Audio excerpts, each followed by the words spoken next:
नाज़रीन, आप देख रहे हैं J11 न्यूज़ चैनल। आइए देखते हैं आज की अहम खबर। साबिक वजीर डॉक्टर सी लक्ष्मारेड्डी ने आज प्रेम रंगा गार्डन फंक्शन हॉल में सहाफती कॉन्फ्रेंस से खिताब करते हुए जड़चल्ला रुकन असम्बली जनमपल्ली अनिरुद्ध रेड्डी को तनकीद का निशाना बनाते हुए कहा कि गुज़श्ता 2 रोज से मुसलसल मौसलाधार बारिश हो रही है और तमाम नशीबी इलाके पानी की जद में है। इन मसाइल को हल करे और जड़चल्ला की तरक्याती कामों और अवाम की भलाई के लिए काम करे, ना कि मौका से मुझ पर गैर ज़रूरी तनकीदें करने से गरीज करे। अवाम आपको एक रुकन असम्बली की हैसियत से मुंतखब किया है, लेकिन आप हर वक्त हर प्रोग्राम में मुझको बदनाम करने की कोशिश कर रहे हैं। उन्होंने कहा कि गुज़श्ता BRS हुकूमत में ही जड़चल्ला शहर में करोड़ों रुपये के तरक्याती काम अंजाम दिए गए हैं और कांग्रेस हुकूमत में एक भी तरक्याती काम अंजाम नहीं दिया गया। हम आपको 2 साल तक का वक्त देंगे। इस वक्त में जड़चल्ला में आप तरक्याती काम अंजाम दें। बदिगर सूरत जड़चल्ला की अवाम के लिए एहतजाजी प्रोग्राम मुनक्कद किए जाएंगे। इस मौके पर प्रभाकर रेड्डी जिला DCMS चेयरमैन महबूब नगर, मोहम्मद हफीजुर रहमान जिला माइनॉरिटी फ्रंट सदर, मोहम्मद अली दानिश, मरली चैतन्य, लता प्राणिल चंद्र, इम्तियाज, श्रीकांत, सिरसेलम, जी यादయ్య के अलावा दीगर BRS पार्टी के कायदीन कसीर तादाद में मौजूद थे। ముఖ్యం కాదు ఎమ్మెల్యే పదవికి ఆరాటపడే వ్యక్తిని కాదు. ఒక రకంగా చెప్పాలంటే ప్రజలు చాలా మంచి పని చేసిండ్రు, రెస్ట్ ఇచ్చిండ్రు. ఒక రకంగా నాకు మీకు అందరికి తెలుసు, అంటే అసలు ఈ టైంలో నేను వచ్చి ఇక్కడ మాట్లాడే పరిస్థితి కూడా కాదు. అసలు అతను కూడా తోటి ఎమ్మెల్యే ఇంకా నాకు ఫోన్ చేసి మాట్లాడాలి ఏందని, అది విడిచిపెట్టి రాజకీయం చేసుకుంటా. నేను ఇప్పుడు హ్యాపీగా ఉన్నా, మా ఇంట్లో మా ఫ్యామిలీకి టైం ఇవ్వగలుగుతున్నా. ఎలక్షన్ అప్పుడు చెప్పిన 2-3 మీటింగ్లో, అయ్యా గెలిపిస్తే మీ అదృష్టం, ఓడగొడితే నా అదృష్టం. ఆ సంతోషం ఎక్కడ చిన్న బాధ లేదు నాకు. ప్రజలు తీర్పిచ్చారు, దాన్ని శిరసావిద్దాం. కాకపోతే అట్లని కంప్లీట్ రాజకీయాలు ఇంట పడుకునేది కాదు. ఖచ్చితంగా మా లీడర్లకు కార్యకర్తలు అండగా ఉంటాం అని అన్ని సందర్భాల్లో అవసరం వచ్చినప్పుడు జడ్చర్ల సమస్యల గురించి మాట్లాడతాం. నీకేమైనా అవసరం ఉంటే సహకారం అందిస్తాం. నువ్వు కూడా ఉందా రాజకీయం చెయ్యి. పొద్దులేసే లక్ష్మణుడి గురించి మాట్లాడు, ఆ గవర్నమెంట్ 10 ఏళ్ళు. ఈ 10 ఏళ్ళు కాదు, మీ 50 ఏళ్ళది గబ్బాన్ తోలికి 10 ఏళ్ళు సరిపోలే. లెక్కలు మరి 10 ఏళ్ళు ఏం జరిగింది, 50 ఏళ్ళు ఏం జరిగింది. గుడ్డిగా మాటలు తెలియజేస్తూ ఇక ఫైనల్ గా లాస్ట్ ఆ పాయింట్ ఏదైతే 2 ఉన్నాయో, CNR ఫౌండేషన్ కానీ నా అకౌంట్లో కానీ ఎక్కడన్నా కంపెనీలకు వెళ్ళి డబ్బులు వచ్చినాయి నువ్వు మాట్లాడినావు. వచ్చిండొచ్చు అనలే, వచ్చినాయి అన్నావు. అది కూడా అకౌంట్కి డబ్బులు వచ్చినాయి అన్నావు. దాన్ని ప్రూవ్ చేసే బాధ్యత నీది. అది ప్రూవ్ చేయి. బాలనార్ గంగపూర్ రోడ్ జీవో కాపీ చూపి. అంటే నువ్వు ప్రజల్ని ఎంత మోసం చేస్తావు తెలుస్తుంది కదా ప్రజలకి. ఎన్ని అబద్ధాలు ఆడతావు, ఎన్ని తొండి మాటలు మాట్లాడతావు ప్రజలకు అర్థమవుతుంది. తప్పించుకోనికి లేదు, చూపించాలి. నెక్స్ట్ 1 వీక్ వచ్చి నేను ఇక్కడ కూర్చుంటాం. మరి నాకు వీలు కాకుండా మా వాళ్ళు వచ్చి కూర్చుంటారు. మీరు మాట్లాడుతున్నారు, మీరే అడగాలి. అసలు ఇప్పుడు మీ బాధ్యత కూడా, అదే మీడియా మిత్రులు మీ బాధ్యత కూడా. అసలు నిన్న ఆయన మాటలు చూసి ఎంత బాధ అయిందంటే, అట్లా మాట్లాడవచ్చు రైలు కట్ట అదే కుంట కట్ట అదే లక్ష్మారెడ్డి. ఆ లేఅవుట్ నాకు సంబంధం లేదు, నోటికి వచ్చి లక్ష్మారెడ్డి గత ప్రభుత్వం చేసినందుకు ఇట్లా అయిందంట. ఇంకోటి ఆయన అది దగ్గర నొక్కిండ్రు, మోరీలు ఒత్తిండ్రు, ఇది చేశారు. ఎక్కడన్నా మా 10 ఏళ్ళలో ఏమన్నా ఒక మోరికి ఇట్లా దగ్గరికి చేసి ఉంటే చూపి ఇక వెడల్పు చేసినాం. ఎక్కడ మోరి చిన్నగా చేయాలి, పెద్ద చేసినాం. అందుకే దీని విషయంలో, ఈ కబ్జాల విషయంలో ఖచ్చితంగా ఒక కమిటీ ఇద్దాం.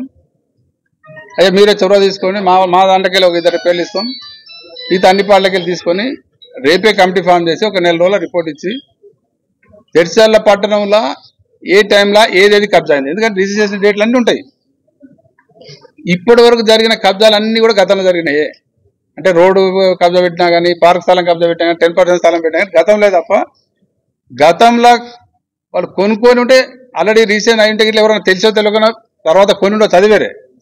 కానీ ఫస్ట్ పార్క్ స్థలాలు కబ్జా పెట్టింది, 10% కబ్జా పెట్టింది అంతా గత ప్రభుత్వంలోనే. నేను దాన్ని కూడా గుడ్డిగా మాట్లాడతాను. అందుకే కమిటీ ఏమంటున్నా, ఎంక్వైరీ చేద్దాం. ఎంక్వైరీ చేసి ఎవరు తప్పు ఉంటే మా వాళ్ళ తప్పు ఉంటే బాధ నేను బాధ్యత తీసుకుంటాను. దాన్ని క్షమాపణ చెప్తాం, అని వాపసు తీసుకుందాం, ప్రభుత్వానికి అప్పచెప్తాం, మున్సిపాలిటీకి అప్పచెప్తాం. ఎక్కడ దాన్ని ఉట్టిగానే అది ఎట్లా అయిపోయిందంటే ఒక పుకాను టకాటగా అంటే నిజమైన అది. మేము కూడా ఏమైందంటే ఎలక్షన్ పెద్ద పట్టించుకోలే, ఈ మాట్లాడుతుంటే నిజం అది అట్లే చర్చ వెళ్ళిపోయింది అది. మరి ఇప్పుడు ఈ కమిటీ ద్వారా నిజాలు తెలవాలి ప్రజలకి. అనవసరం అందరినీ బంధం చేశారు. ఈరోజు ఇటువంటి మాట్లాడే కరెక్ట్ కాదు, ఎందుకంటే నేను ఆయన మాట్లాడి కాబట్టి నేను మాట్లాడొచ్చింది. అకాల వర్షాలు వచ్చినాయి, ప్రజలు ఇబ్బందుల్లో ఉన్నారు, అటువంటి చాలా ఉన్నాయి తర్వాత ప్రజలు ఇబ్బందుల్లో ఉన్నారు. ఆ ప్రజలకు అందరు మా నాయకులు కార్యకర్తలు సహకారం అందిస్తారు. అందరు జాగ్రత్తగా ఉండాలి. ఇటువంటిది అనేది ఈ చరిత్ర అంటే గత 40 ఏళ్ళు ఎప్పుడు పడలేదంటే రాష్ట్రం మొత్తం భయంకరంగా వర్షాలు పడుతున్నాయి. ఇటువంటిప్పుడు అనుకోకుండా ఏదైనా నీళ్ళు వస్తాయి, దాన్ని రాజకీయం చేయాల్సిన అవసరం లేదు. అది ఆ ఎమ్మెల్యే బాధ్యుడా, ఈ ఎమ్మెల్యే బాధ్యుడా, ఇప్పుడు గవర్నమెంట్ అప్పుడు గవర్నమెంట్ కాదు. అది ఖమ్మం విజయవాడ మొత్తం మునిగిపోయింది, ఖమ్మం మొత్తం మునిగిపోయింది. ఇవన్నీ అది అనుకుని యాక్సిడెంట్ పెద్ద ఈ తుఫాన్లు ఇవి. దీన్ని రాజకీయం చేయాల్సిన అవసరం లేదు. దీంట్లో ఒకరికో ఆల్ పార్టీ సహకరించుకోవాలి, ప్రజలకు అండగా ఉండాలి. ఆ రకంగా మా పార్టీ పరంగా ప్రజలకు అండగా ఉంటాం, సహకరిస్తాం తెలియజేస్తూ. ఆ ఉదయనాపూర్ రిజర్వాయర్ కంపెనీలో కోమటిరెడ్డి వెంకరెడ్డి వాళ్ళది ఒక కంపెనీ ఉంది, కోంగిరెడ్డి శ్రీనివాస్ ఒక కంపెనీ ఉంది. మరి వాళ్ళు నల్లమాటికి ఎవరికి ఎన్ని పైసలు ఇచ్చారో అడిగితే తెలుస్తుంది కదా.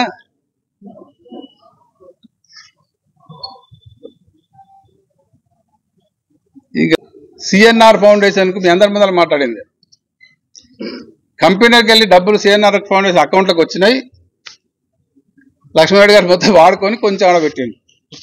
ఇదేనా అన్నది?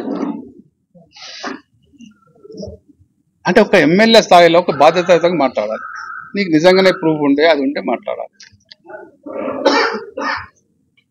సిఎన్ఆర్ ఫౌండేషన్ కానీ ఇంకో నాదేదైనా ఫౌండేషన్ ఇంకేదన్నా కానీ ₹1 ఇసిజెడ్కి వెళ్ళి కానీ ఇంకోటి నుంచి కానీ ₹1 వచ్చి ఉంటే నేను మొత్తం రాజకీయాలు వదిలిపెట్టి ఆయన నెంబర్ ఉండి ఆయన 30 ఏళ్ళ రాజకీయం చేస్తే నేను బతుకున్న రోజులు ఆయన నెంబర్ రాజకీయం ఆయన నెంబర్ ఉంటాను, మళ్ళీ పోటీ కూడా చేయాలి. అది నిరూపించకుంటే ఆయన ఏం చేస్తాడు? మరి ముక్కు భూమికి రాస్తాడా, కొన్నిసార్లు చెప్తాడా, రాజీనామా చేస్తాడు. అంటే ఇది ఇంత అభాండం అంటే నిజం ప్రజలు అనుకుంటారు, నిజంగా వచ్చి ఉండొచ్చు అనుకుంటారు. మీకు అందరు తెలిసి ఉండాలి, ఏదైతే వికలాంగులకు స్కూటర్లు దాదాపు 250-300 స్కూటర్లు ఇప్పించినాము. కొన్ని నా సొంత పైసలు పెట్టి ఇప్పించినా, కొన్ని దాతల నుంచి తెచ్చుకొని ఇప్పించినాం, కొన్ని హెట్రో కానీ అరబిందో కానీ కొన్ని కంపెనీలు ఇచ్చారు. వాళ్ళు ఎట్లా ఇస్తారంటే మనం పేర్లు ఇస్తే ఆ పేర్లను ఆ షోరూంలో మాట్లాడి షోరూమ్ డైరెక్ట్ అకౌంట్ పంపిస్తారు. ఎవరికి ₹1 అయ్యారు. వాళ్ళు డైరెక్ట్ మనం లిస్ట్ ఇస్తే, వికలాంగుల లిస్ట్ ఇస్తే వికలాంగుల పేర్లతోని వాళ్ళ అది కొటేషన్ తెప్పించుకొని షోరూమ్ డైరెక్ట్ పేమెంట్ ఇచ్చింది. వాళ్ళు ₹1 ఇప్పటి వరకు మీకు అందరూ తెలిసి ఉండాలి. ఎస్సీజెడ్ ఏర్పడ ఇన్నేళ్ళు అయింది, ఎక్కడ కూడా ₹1 తీసుకోవాలి. అచ్చా మీ అందరి ముందు ఏం మాట్లాడినా అంటే ఎస్సీజెడ్కి వెళ్ళి వచ్చి నా దగ్గరికి నెలకు 70 లక్షలు ఇస్తున్నారు, నేను వేరే స్కూళ్ళకు దానికి ఏమని చెప్పినా దానికే పెట్టిస్తా అన్నాడు. మరి 9 నెలల నెలకు 70 అంటే ఎంత? దగ్గర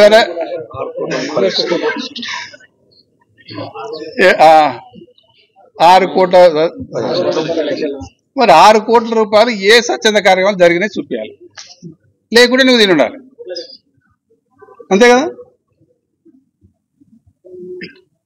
ఆయనే చెప్పండి, ఆయనే మీ అందరి మీద ప్రెస్ మీద చెప్పండి, ఎన్నో లోపల కాదు. ఎస్సీజెడ్కి వెళ్ళి నా దగ్గర వచ్చి నెలకు 70 లక్షలు ఇస్తా అని, నేను దానికి పెట్టమన్నా దీనికి పెట్టమని చెప్పా, పెట్టిస్తా అన్నాడు. మరి ఇప్పటికి మరి 7 కోట్ల రూపాయలు 9 నెలల మరి 70 అంటే అవి ఎక్కడెక్కడా పెట్టించినావు, మరి ఎవరి జేబులకు పోయినా చెప్పాలి.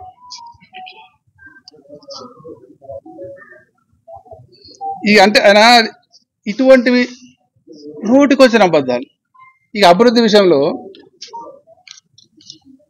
గవర్నమెంట్ మారుతాయి, ఎమ్మెల్యేలు మారుతారు, గతంలో శాంక్షన్ కంటిన్యూ చేస్తారు ఎవరైనా. కంటిన్యూ చేయాలి.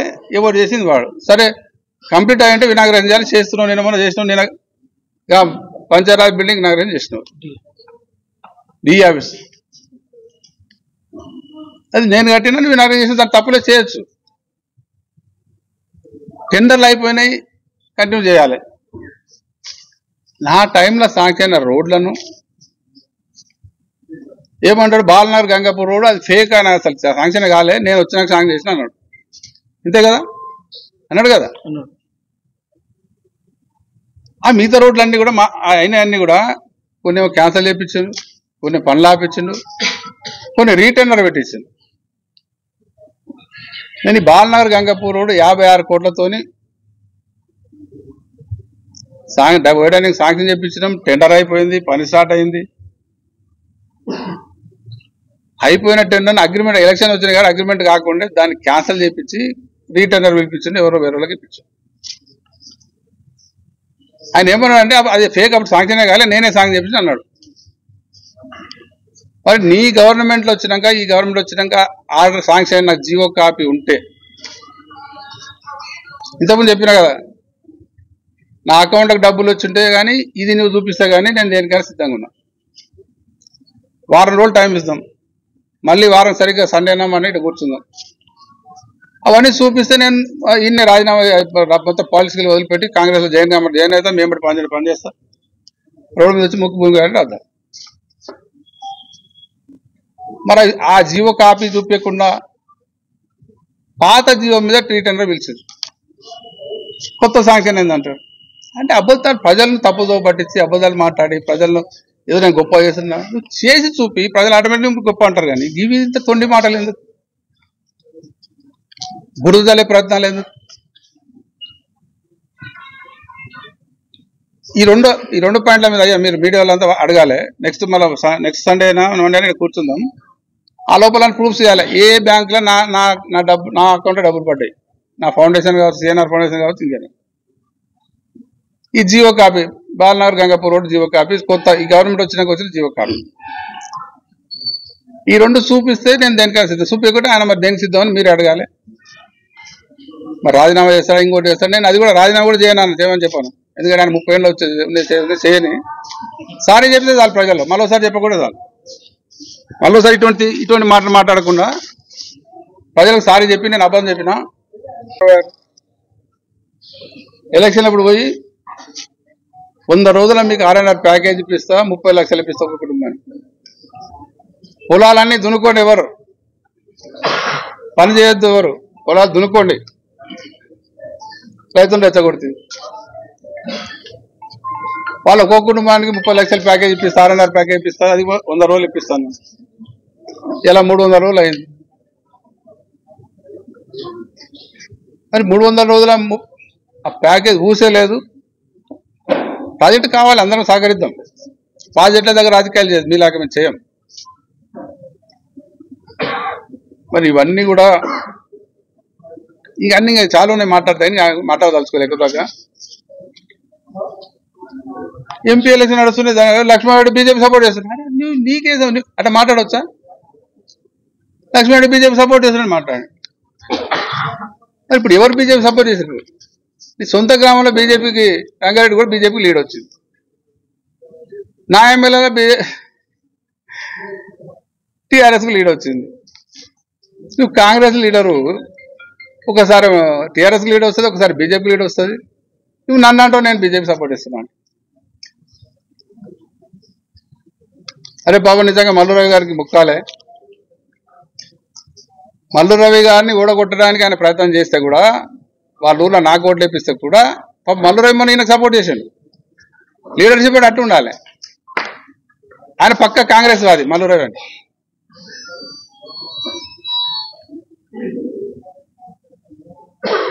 ఇంకా చెప్తే చాలా ఉన్నాయి, ఇంక వద్దు. నేను ఒకటే ఆయనకు మరోసారి చెప్తున్నా, నీకు ప్రజలు అవకాశం ఇచ్చారు. हमारे चैनल को लाइक कीजिए, सब्सक्राइब कीजिए, शेयर करना ना भूलें।